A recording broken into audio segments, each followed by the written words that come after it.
Camaret, 22 septembre 1916. Bien chers parents, j'ai reçu avec Henri la commission dont vous l'aviez chargé. Tout y était. Merci beaucoup à Francine pour ses poires. Henri me disait que vous m'attendiez pour ce jour-là, mais du moment que j'avais été le dimanche avant, ça ne me disait rien d'y retourner. Et puis, j'avais peur d'être dévalisée par les jeunes filles, étant le seul jeune homme qui eût peut-être paru à la fête. Et comme je ne suis pas un Crésus, j'aime mieux garder mes sous pour mon bien-être personnel. Nous venons d'arriver aujourd'hui d'une marche-manœuvre de 24 heures.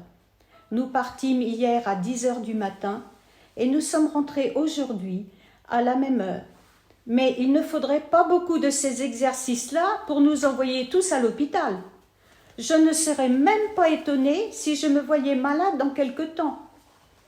Nous devions cantonner dans une ville située à 10 kilomètres d'ici et y passer la nuit. Nous y sommes arrivés vers 5 heures hier soir. On avait bien un abri, ma section était encore dans une salle de danse, mais pas un brin de paille pour dormir. Force nous a donc été de coucher sur le plancher nu avec le sac pour oreiller. Mais comment voulez-vous dormir sur le bois? On était trop énervés. On a commencé à faire le café à 9 heures du soir et on a fini à 1h30 du matin. Après cela, comme le soldat est d'une nature quelque peu furteur, voire même voleur, j'ai réussi à trouver un peu de foin ayant servi de literie à un cheval. Il était un peu mouillé, mais vu les circonstances, fallait pas être difficile, hein? Et de cette façon, j'ai pu sommeiller 2 heures, car pour 4 heures, on était encore debout, prêts à partir, mais un peu éreintés. Fort heureusement que nous ne sommes pas de nature à faire de bile, car j'ai bien ri pendant cette nuit. Le caporal n'était plus maître de nous. N'importe qu'est-ce qu'il disait, on l'envoyait à la balançoire. Le sergent est arrivé à 2 heures du matin, ne pouvant pas distinguer le rouge du blanc avec sa cuite. Quand il est allé pour se coucher, sa paille avait disparu. On se l'était partagé. Moi-même, j'avais réussi à prendre un peu de sec pour couvrir le mouillé. J'ai installé ça sous une table et de là, je me tordais les côtes en entendant le sergent jurer après ses voleurs. Ah oui, vous savez, il faut être soldat pour savoir ce que c'est que la vie militaire. Néanmoins, ça ne me donnerait pas envie de m'engager. Ah nom de Dieu, non! La fuite! Enfin, je ne vois plus grand-chose à vous dire pour le moment. On ne cause pas encore de départ, mais dans quelque temps, je demanderai peut-être une permission de 24 heures. En attendant le plaisir de vous voir, je suis votre fils qui vous aime et vous embrasse de loin. Bonjour à tout le monde. Charles. Je me couche tout de suite, j'ai la tête éventrée. On a eu froid cette nuit.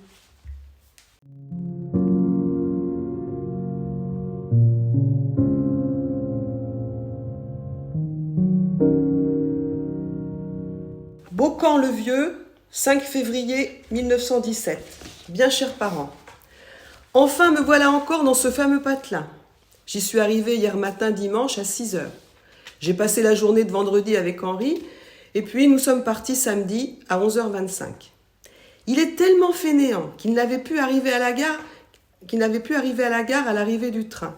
Je l'ai attendu un moment car j'étais un peu embêtée ne sachant pas de quel côté aller. Je demandais à un vieux bonhomme la direction à prendre pour le 10e arrondissement. « Venez avec moi, qui me dit, je vais vous conduire. » Je le suivais pendant quelques pas, mais méfiant. Je lui demandais le prix qu'il me prendrait. « Je paierai le métro, dit-il, et ce sera 2,50 francs. » Non, mais t'es pas un peu louvdingue que je lui réponds. Et laissant là le vieux ahuri, je prends le métro tout seul pour 3 sous et je descends à la porte Saint-Denis. Je n'ai pas eu beaucoup de peine à le trouver. Ici, il fait froid. Un froid terrible. L'Envelec, ce n'est rien. Il y a de la neige partout. Ce que je regrette le plus, c'est mon lit. Bon, je n'ai pas eu trop froid néanmoins cette nuit. Ma compagnie n'est pas encore toute rentrée. Aussi, je n'ai encore rien fait je me chauffe auprès d'un bon feu. Moi, je n'ai pas eu mal aux jambes ni aux pieds depuis. On dirait qu'ils se guérissent lorsqu'on approche de la zone armée. Ne soyez donc pas étonnés si je n'écris pas, c'est que je serai en route. Je sais bien que c'est un peu loin pour le voyage, mais que je sois fatiguée de cette façon ou d'une autre, cela revient au même. Et puis, on ne refuse jamais une permission. Les camarades le tourneraient en ridicule. Votre fils affectionné qui vous aime, Rouxal Charles, même adresse. Vous avez le bonjour de Henri et de sa femme.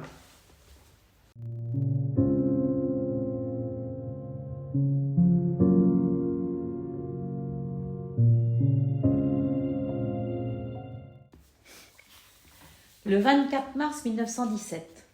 Bien chers parents, je viens de recevoir votre lettre à l'instant. Elle avait du retard car je suis détachée de la compagnie depuis 8 jours pour travailler. Je vous assure que je n'ai pas tant travaillé depuis 2 ans. C'est à peine si on a le temps de manger. On travaille même la nuit. J'ai mal aux bras. Nous ne manions que poids lourds. Demandez donc à Paul, s'il est toujours là, ce que c'est que les 155. Il vous le dira. 43 kg 700 chacun. 6700 en 2 jours déchargés.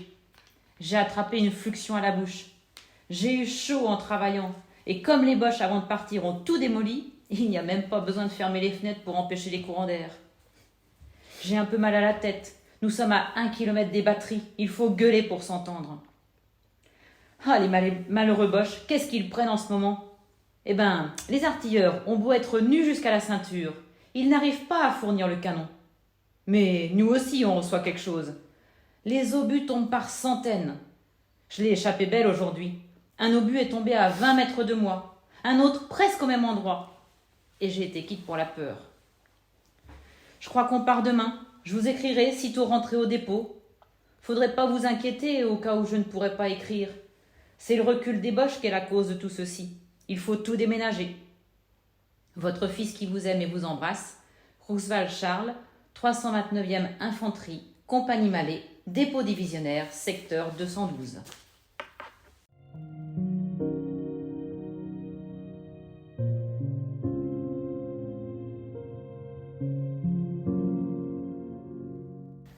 « 25 avril 1917.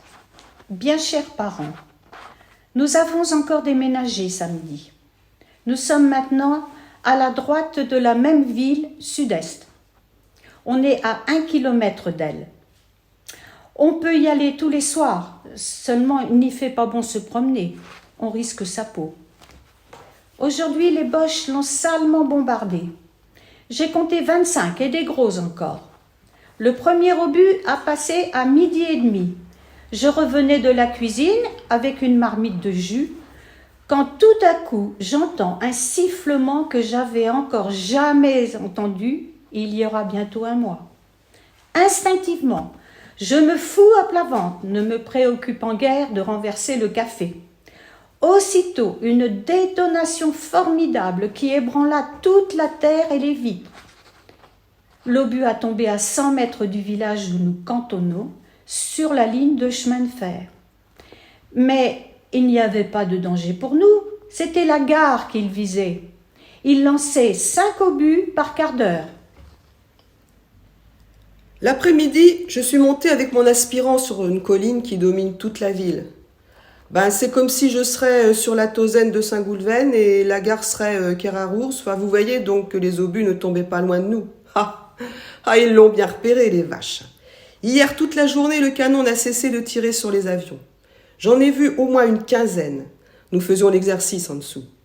Je trouve même drôle qu'ils ne tirent pas sur nous avec leurs mitrailleuses.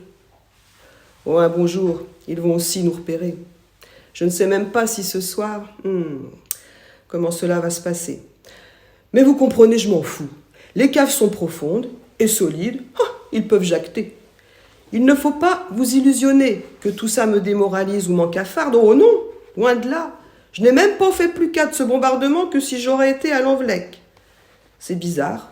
J'étais aussi calme que si de rien n'était. Et pour un bleu, c'est beaucoup. Je n'ai pas entendu le nombre exact des victimes. Je sais qu'il y a 6 morts, une quinzaine qui ont été enterrés par les explosions. Avec la jumelle de mon aspirant, je voyais les malheureux courir vers nous. J'ai vu deux tomber dans le pré à 800 mètres de nous. J'ai été pour aller voir. L'aspirant m'a empêché. Pourtant, je n'avais presque rien à craindre pour aller voir s'ils étaient morts ou blessés. Demain, vous verrez sans doute sur le journal les dégâts commis. J'aurais pu aller voir, mais j'aime mieux rester vous écrire. Bien le bonjour aux amis par là. Et surtout, ne vous faites pas de bile à mon sujet. Tant que je serai ici, il n'y a rien à craindre. Ceux qui sont là-bas, face aux Boches, sont 10 000 fois plus exposés que moi. Ils ne doivent pas être à la noce, mais Fritz non plus. Allez, on les aura. Votre fils affectionné qui vous embrasse bien fort, Charles.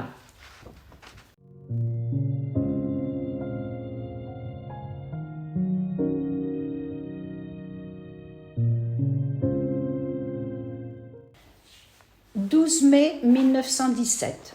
Bien chers parents, profitant que je sois en ville, je me suis fait photographier hier. Ce n'est pas très réussi, mais enfin ça peut aller. Cela fait plus d'1 an depuis Brest. Aussi, vous pourrez faire la différence qu'il y a entre un bleu et lorsqu'on a bientôt 18 mois de service. Mon bras ne me fait plus mal à présent. Il était seulement engourdi. Cela a duré 3 jours. Je n'ai pas voulu vous le dire tout de suite. Vous auriez peut-être cru que c'était plus grave.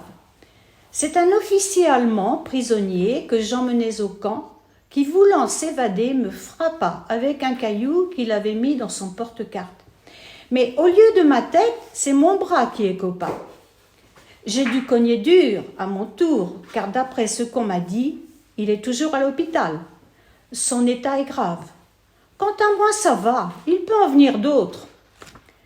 Notre division va être relevée aujourd'hui. Sans doute que les permissions vont recommencer. Bien le bonjour à tout le monde par là. Que devienne la famille Lezac? Voilà 2 fois que je leur écris, je n'obtiens pas de réponse. C'est la dernière fois. On ne se paie pas ma viole comme cela. En attendant le plaisir de vous voir, je suis votre dévoué fils qui vous embrasse, Charles.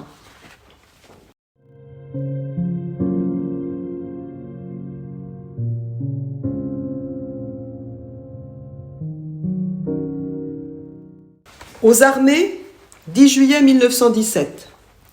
Bien chers parents, un mot pour vous faire savoir que je suis toujours en assez bonne santé, désirant que tout le monde soit de même. Nous passons en ce moment de dures épreuves.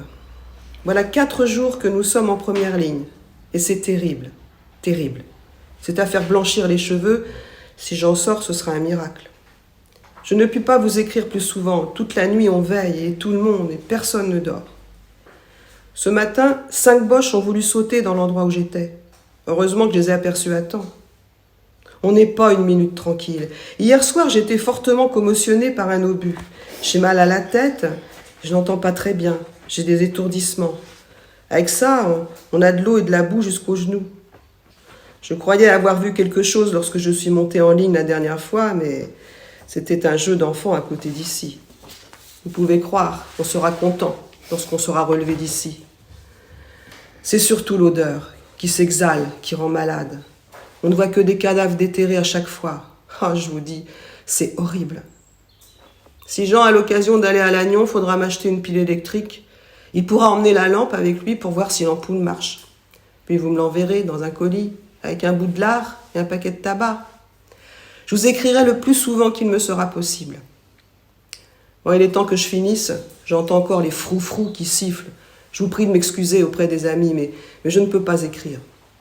En attendant le plaisir de vous voir, je suis votre dévoué fils qui vous aime et vous embrasse bien fort, Charles. Bonjour à tous. Ça barde encore.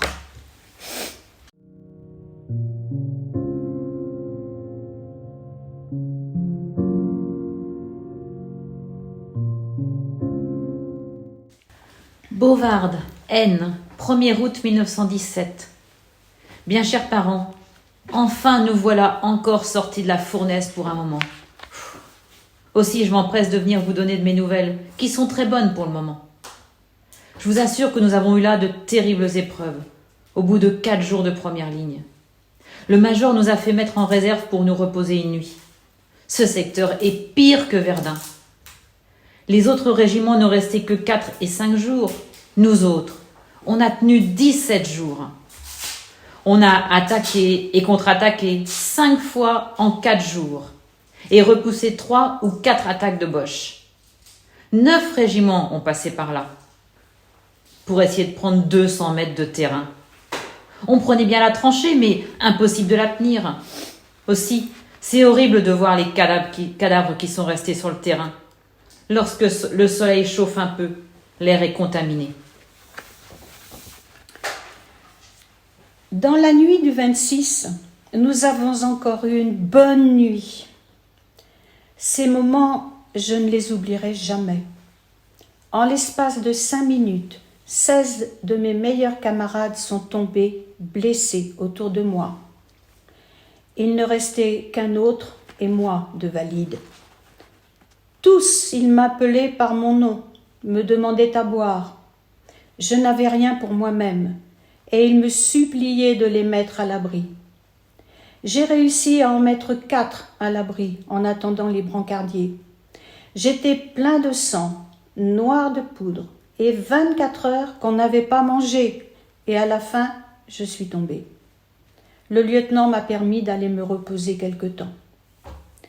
Un de mes camarades blessés est de Brest. Nous étions ensemble depuis le premier jour. J'ai écrit à sa mère pour lui dire qu'il était blessé. Je viens d'apprendre qu'il est mort à l'hôpital. Il avait 5 blessures quand je l'ai soulevé pour le mettre à l'abri. La moitié de ses dents sont tombées par terre. Il me semble qu'il y a tout de même quelque chose qui veille sur moi et qui me protège. J'ai eu des éclats partout, sur mon casque, sur le dos, sur mes souliers. Ma capote est toute trouée, pas un ne m'a fait mal. Dans la même nuit du 26, j'avais été 3 fois en patrouille sur la plaine, sans savoir où j'allais. À la fin, je m'étais perdue. J'arrive à quelques mètres de la barricade Boche. La 3e, mes camarades se débinent car il tombait des grenades.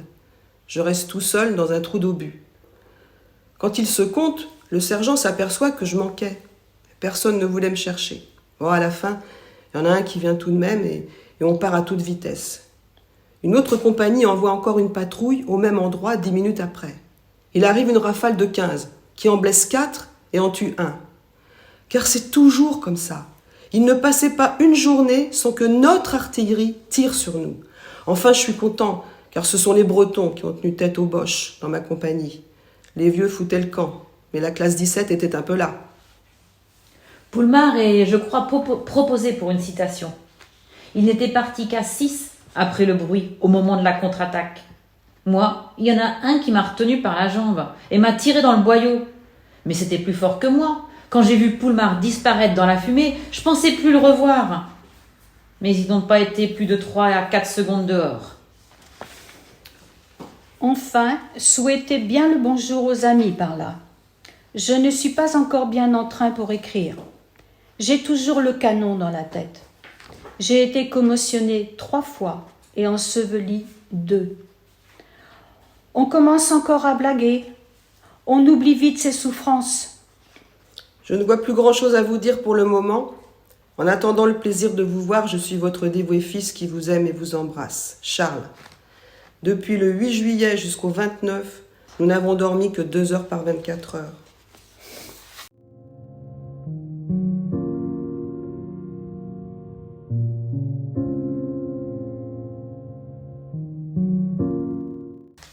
« 7 septembre 1917. Bien chers parents, je viens vous rendre réponse à votre lettre que j'ai reçue hier soir. Je n'ai pas bien été surpris de l'engueulade, car je ne nie pas que je suis resté 6 jours sans vous écrire. Ce n'est ni une faute ni un oubli, comme vous avez l'air de le croire, mais seulement, on ne ferait pas mal de vous envoyer, vous autres civils, pendant quelques jours, patauger dans nos boyaux. Vous vous rendriez peut-être un peu compte de la vie du poilu en tranchée. Le soir, votre petit travail fini, tranquillement au coin du feu, vous n'avez rien à faire que penser à l'absent. Ensuite, le chaud plumard vous attend. Vous me disiez que les orages sévissaient au pays. Eh bien, imaginez-vous que ces jours-là, après avoir travaillé toute la journée, il vous aurait encore fallu rester toute la nuit dehors, au milieu d'un champ, les pieds dans la boue, trempés jusqu'aux os, avec la perspective de voir un Boche vous sauter sur le rable avec un rigolo au poing et un poignard en travers de la gueule. À minuit, à la relève, vous croyez vous reposer un moment.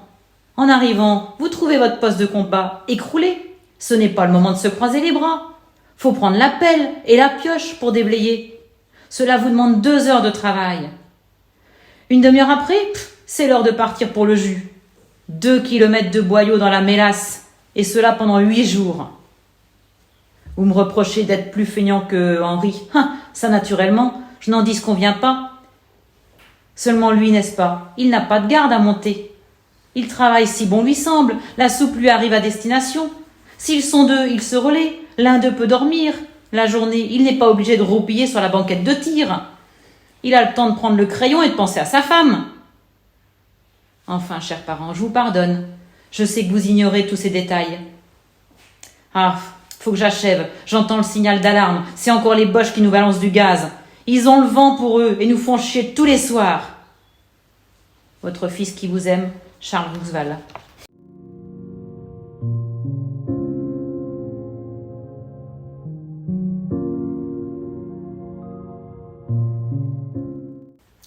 Aux armées, 5 octobre 1917.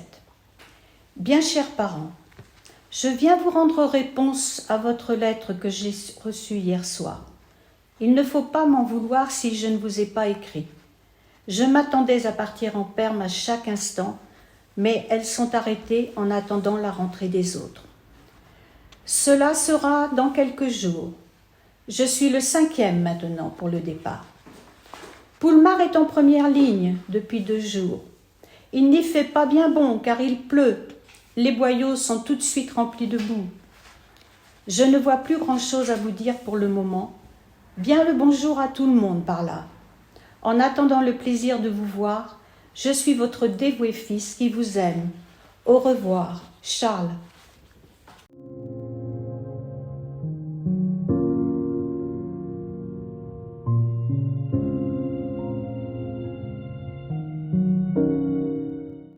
Beaucamp-le-Vieux, 1er novembre 1917. Bien chers parents, je n'ai pas encore reçu de vos nouvelles depuis que je suis arrivée ici. Il est vrai, c'est peut-être de ma faute, car je vous ai mis 35e compagnie au lieu de 34e. Cela fait que ma lettre ira me chercher à la 35e. J'ai changé de cantonnement depuis la dernière fois. Je suis maintenant à Beaucamp-le-Vieux, 2 kilomètres plus loin. Notre logis n'est pas des plus modernes et des plus confortables, néanmoins, on y passerait bien à la durée de la guerre. On est bien nourri, 2 quarts de vin par jour, l'ordinaire change à tous les repas, l'exercice n'est pas trop dur. Comme il pleut tous les jours, on reste dans nos cantonnements. La plupart de nous vont en corvée, alors pour battre le blé, presser les pommes et arranger les routes. Pour nous distraire le dimanche, il y a des concerts.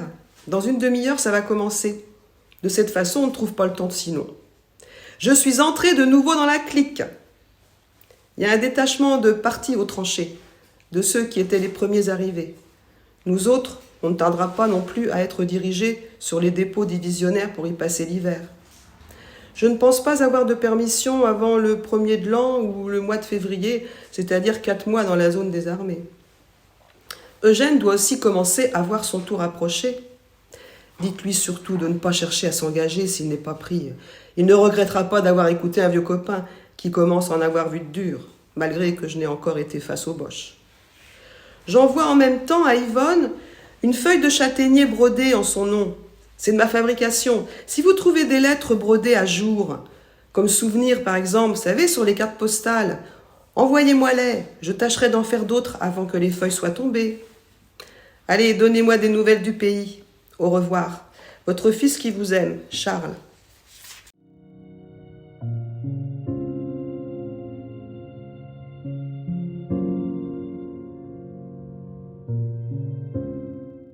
Beaucamp-le-Vieux, 18 novembre 1917.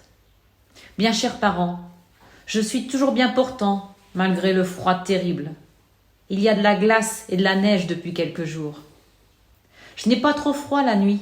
Nous avons un sac de couchage en toile neuve qui remplace les draps, 2 couvertures, une toile de tente et en plus sa veste et sa capote pour nous couvrir. Nous sommes avec des réfugiés dans une maison. De cette façon, il y a un bon feu toute la journée. On fait de la marmelade de pommes ou bien on chauffe du cidre. Notre ordinaire change à chaque repas. On a 2 quarts de vin par jour, l'après-midi un bouillon sans pain, une portion de viande, avec soit du macaroni, de la purée de faillot, de la salade, du riz, et comme dessert, de la confiture ou du fromage. Le dimanche, nous avons 1 quart de café l'après-midi et thé le soir.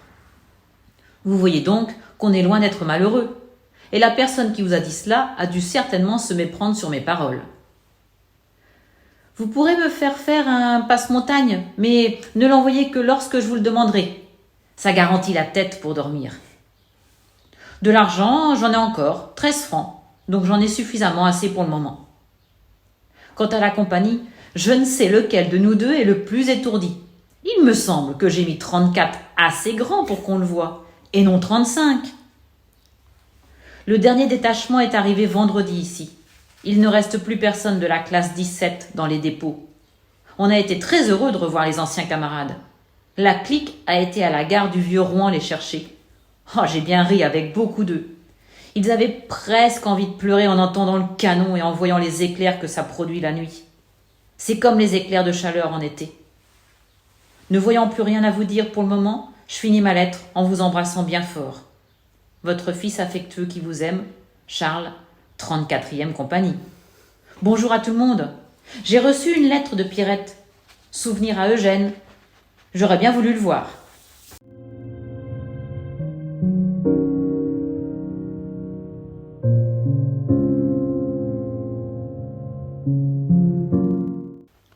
Aux armées, 29 novembre 1917. Bien chers parents, j'ai été bien surpris de recevoir la lettre de papa hier. Depuis 2 ans bientôt, c'est la première fois qu'il m'écrit. Je croyais que quelque chose de grave était advenu. Je suis toujours à l'arrière, dans la tranchée de repos. Le régiment est en ligne depuis 22 jours.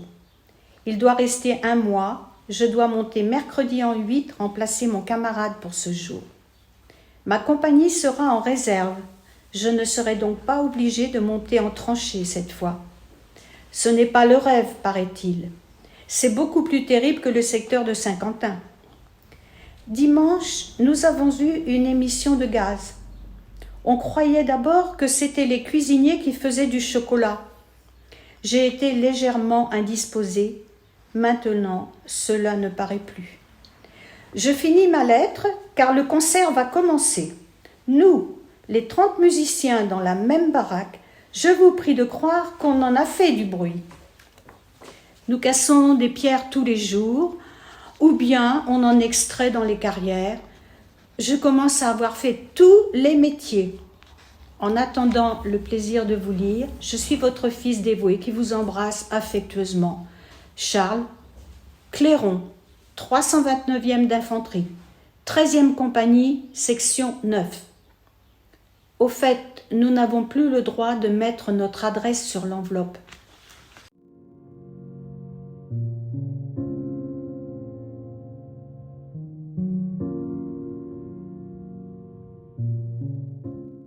Crugny, 9 janvier 1918.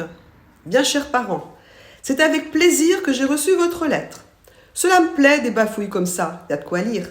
Merci, petite sœur. Au premier temps, je commençais à désespérer. Je voyais la Noël passer sans nouvelles. Je pensais que la fin de l'an fût de même. C'est la petite Pierrette qui a été la première à me souhaiter la bonne année.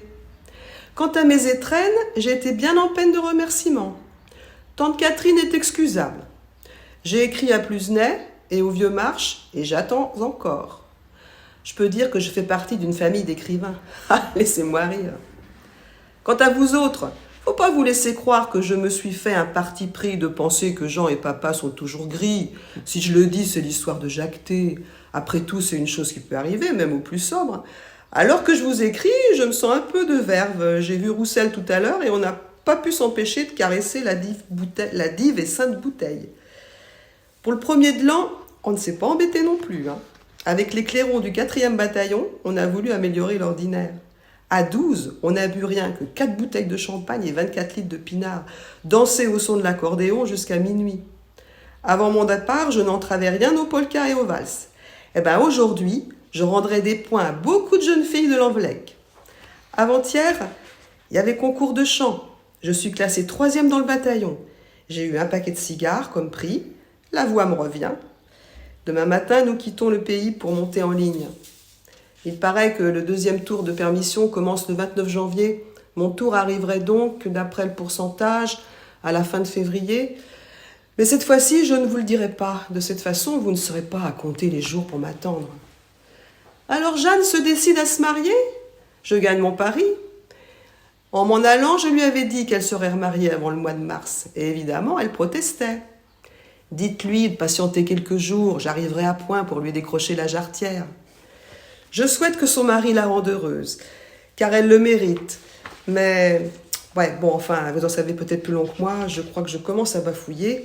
Il vaut mieux que je m'arrête. Je pourrais dire des bêtises. En attendant donc le plaisir de vous voir et de vous lire, je suis votre dévoué fils qui vous aime et vous embrasse. Affectueusement à vous, Charles.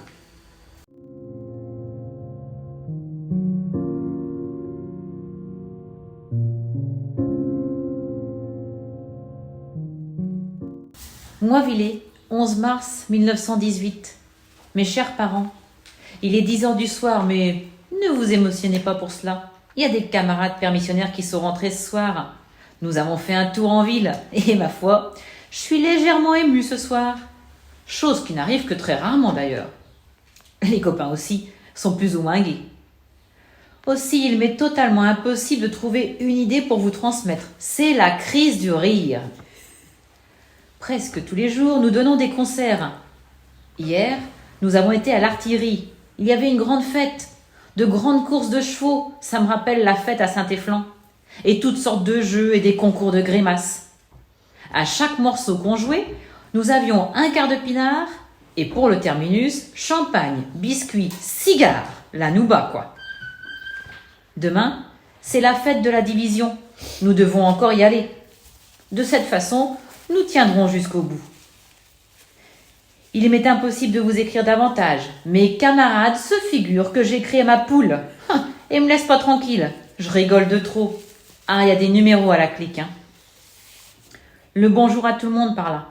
En attendant le plaisir de vous lire, je suis votre dévoué fils qui vous aime. Charlot. Petite sœur, toutes laissent croire que je suis réellement ma boule, n'est-ce pas? En effet, comme je vous l'ai encore répété, je suis légèrement dans les vignes du Seigneur, mais c'est une chose qui peut arriver à tout le monde. Personne n'est infaillible. Si Jean et papa sont de même, chère maman, tu pourras dire que c'est le pêle-mêle. Toute la famille Roxval en viande soule. Il faut tout de même que je termine. C'est un ordre supérieur. Je viens d'entendre l'alerte pour les avions. Ils passent tous au-dessus de nous pour aller sur Paris. À entendre le ronflement des moteurs, ils doivent être beaucoup, 60 au moins. Je plains les malheureux Parisiens. Ils vont déguster quelque chose. On verra le résultat demain sur les journaux.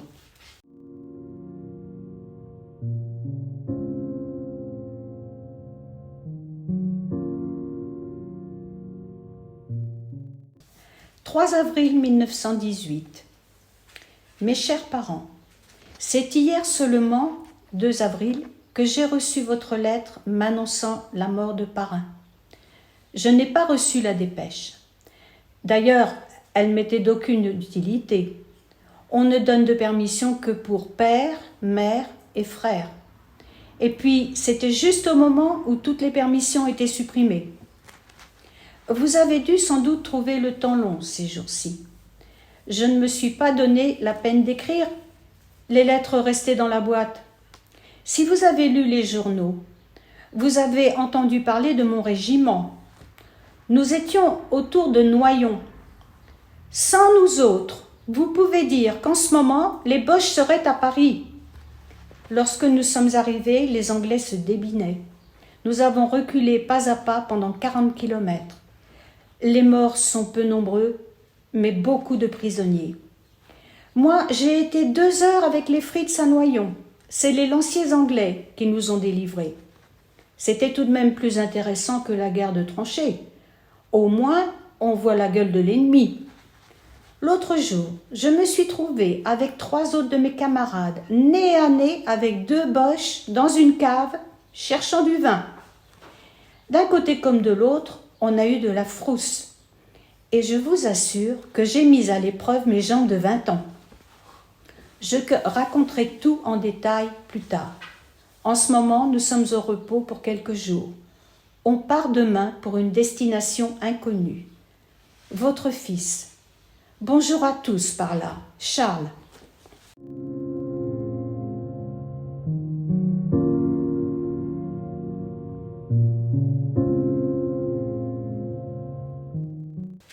Rémilly, 25 novembre 1918. Mes chers parents, y a belle lurette que tous les soirs on s'enfouit encore dans la paille. Vous devez bien comprendre, un lit pour un poilu, c'est trop chic. On s'élève de cette façon à la hauteur de l'officier. C'est sans doute pour ça qu'on nous a ramenés dans un petit village perdu dans la cambrousse ardennaise. Je suis bien heureux de constater que dans ma chère commune de Lanvlec, tout le monde s'est soudain animé d'un bel esprit de patriotisme. C'est une chose qui devait être jusqu'ici méconnue, ou du moins elle devait être enfouie profondément dans les cœurs. Il a fallu l'armistice pour secouer cette torpeur et en faire vibrer la principale corde. Je ne sais pas si tous mes camarades poilus de la commune sont au courant de cette fête, due sans doute aux instances de monsieur le maire. Mais s'ils ne sont pas la moitié d'une gourde, j'espère qu'ils n'iront pas se mettre à genoux devant les notables pour leur demander l'éternelle reconnaissance de la France. Qui donc comprendra mieux que nous le noble geste de ces nouveaux riches, faisant d'un commun accord le sacrifice d'un billet de sang pour l'achat d'un fanion?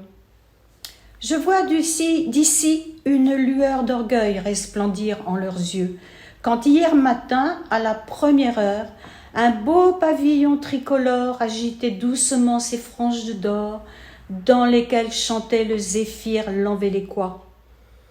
Grâce à qui cette satisfaction a été accordée? Qui ont fait pendant 4 ans le sacrifice de leur vie pour garder intacts leurs intérêts? Toujours le pauvre poilu, n'est-ce pas? Qui, dans la confusion de la joie générale, où le 11 novembre pensait à eux? Tout juste les pauvres vieilles mamans. Ah, si par exemple Madame Gouriou s'était pris son courage à 2 mains pour démolir ces piles d'étoffes de sa boutique et qu'elle avait dit à toutes les mères de prisonniers: tenez, vos gars vont bientôt rentrer, voilà de quoi les habiller. Ou bien encore, qu'elle ait remis son argent entre les mains du maire. Beaucoup auraient suivi son exemple, et cette action aurait peut-être mieux profité. Il est vrai, le maire, comme ses conseillers, sont aussi nouilles que le reste. Lorsqu'il y a une initiative à prendre, ils sont aussi emmerdés qu'une grenouille dans un panier de groseilles. Notez bien, mes chers parents, que je ne dis pas ceci pour vous. Je parle dans l'ensemble de tous. Ils me font rire avec leur prétendu patriotisme. Ils achètent le superflu et vendent le nécessaire. Sur ce, je vais demander un coup de pinard à Henri. C'est infiniment mieux. Dites-leur donc que s'ils veulent faire plaisir aux poilus, quand ils arriveront, qu'ils commencent par camoufler leur drapeau. Job et Auguste me prient de vous souhaiter le bonjour. Ils sont venus me voir hier. Votre fils Charles. Bonne continuation à ma très chère commune dans cette voie si noble. On ne pourra pas dire que la Bretagne est un siècle en retard.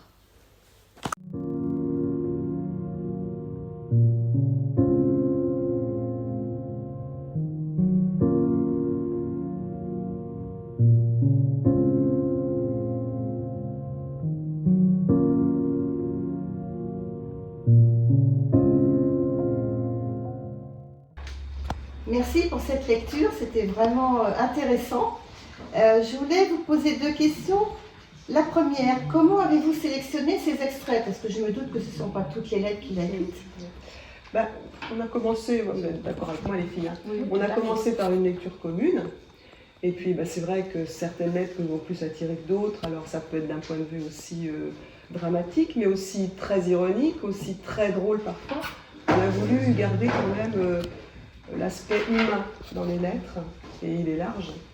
Et on sent le personnage quand même, on sent vraiment un homme particulier. C'est très gaillard. Voilà. Tout à fait. Et donc, ma dernière question, avez-vous été touché? Qu'est-ce qui vous a touché dans ce témoignage? dans la lecture que vous avez faite, s'il y a un point précis, une phrase. Moi, c'est plutôt l'ensemble en fait qui m'a touchée, c'est-à-dire que j'ai vraiment ressenti la Première Guerre mondiale de façon claire, c'est-à-dire que ces fameuses, on dit l'histoire avec le grand H et l'histoire avec le petit H. Effectivement, jusqu'à maintenant, j'avais appris l'histoire avec le grand H en cours. Et là, j'ai rencontré un personnage qui m'a fait partager cette Première Guerre mondiale et la vivre malheureusement pleinement dans toutes ses difficultés, dans toutes ses douleurs, et en même temps dans tout son humour aussi. On sentait bien que quand même, malgré tout, il rigolait beaucoup dans ses tranchées. Tout à fait. Oui, c'est ce qui était très touchant. Voilà. Et puis, il y a aussi l'aspect documentaire, c'est-à-dire que pour moi, il y a quelque chose, là, on voit bien en fil conducteur, plus ça va, plus on boit le vin rouge, plus on boit, plus on boit, plus on boit. Bon, on sait qu'il y a eu ça aussi quand même. Quand ils sont revenus, bon, certains étaient quand même plutôt alcooliques, quand ils n'étaient pas gazés, etc. Et là, ça se voit très bien. On voit bien que cette importance du pinard, c'est quelque chose qui est là, quoi. Ça, c'est très vivant. Et puis, oui, tu disais, Karine, mais il y a aussi un bouquin qui s'appelle Lettres des poilus, qui reprend aussi, comme ça, qui emmagasine beaucoup de lettres de poilus différents, y compris les soldats allemands. On a les deux côtés. Et là, on retrouve exactement ce qu'on peut trouver, ce qu'on a pu lire dans ce livre-là. Et puis moi, ce qui m'intéresse aussi, c'est qu'on se rend compte que c'est quelqu'un qui est capable d'avoir des envolées lyriques quand il écrit. Il y a des aspects très communs, très, on va dire, populaires dans son langage. Mais par moments, tu avais remarqué, Ariel, qu'il y a du passé simple. Oui, alors qu'on n'en a plus maintenant. Qui n'existe plus en fait. Et il y a des... Surtout dans ce milieu-là, c'est un petit peu surprenant. Ouais. Et la lettre finale aussi, la dernière lettre que nous avons lue à 3, franchement, c'est formidable. C'est un texte qui porte. Et on a l'impression que c'est travaillé. Enfin, ça doit sortir du cœur. Et je trouve que littérairement parlant, il y a aussi un intérêt. Il n'y a pas que le vécu, il y a aussi cette façon d'écrire. On dirait qu'il écrit à plusieurs mains, en fait. C'est jamais la même chose d'une lettre à l'autre. Ça peut être anodin, comme ça peut être très, très emporté. Et ça, c'est intéressant. Tout à fait. C'est un très beau témoignage. Et Charles est quelqu'un d'attachant. On a l'impression que il est très jeune, vraisemblablement, peut-être une vingtaine d'années. C'est époustouflant de voir que ces gamins-là, j'appelle ça des gamins, ces gamins-là étaient envoyés à la guerre. Il le dit à un moment du haut de ses 20 ans, je crois, de l'entendre. Parce qu'il dit bien quand il parle, quand il se compare avec son frère. Oui, la comparaison est intéressante. Il y a un moment, il dit du haut de ses 20 ans, je crois, quelque chose comme ça, donc on est fait très jeune. Il est à la fois, on voit à la fois la famille, on connaît la famille, et puis toute la guerre et tout ça. Et son quotidien. Oui. Ouais. Et puis ce fait aussi qu'en fait, il ne comprend pas pourquoi il s'en sort toujours. Oui. Voilà. C'est vrai que... Pourquoi lui et ses autres. Et c'est vrai que beaucoup, quand ils sont revenus de la guerre, ceux qui étaient revenus intacts, ont eu ce gros problème. Ils disaient pourquoi mon copain est passé par là. Moi je reviens indemne. Et puis bon, on ne va pas non plus larmoyer, mais c'est vrai qu'on lit ça, mais on pense aussi à ce qui se passe autour de nous en ce moment. Et des rapprochements. On aurait bien voulu ne pas les faire, mais en ce moment, on fait un peu quand même. Écoutez, je vous remercie beaucoup pour ce partage. Merci à vous. C'était très agréable. Je vous dis à bientôt pour une prochaine vidéo. Je ne sais pas encore sur quoi, ça sera la surprise. Voilà. Bonne journée, au revoir.